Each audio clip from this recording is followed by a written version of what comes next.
মেয়ে যখন অত্যন্ত আজ্ঞাকারী হয়।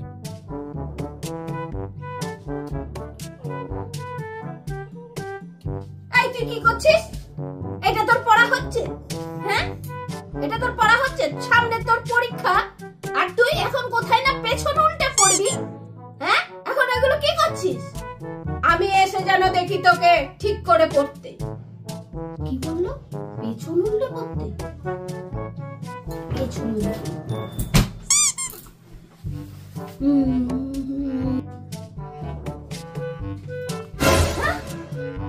এটা তুই কি করছিস?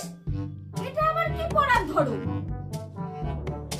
তুমি না বললে পেছন উল্টে পড়তে, তাই তো আমি পেছন উল্টে পড়ছি। আমি তোমার কত কথা শুনি বলো তো মা? আমি পেছন উল্টেই পড়ছি, তাহলে ভালো পরীক্ষা হবে বলো।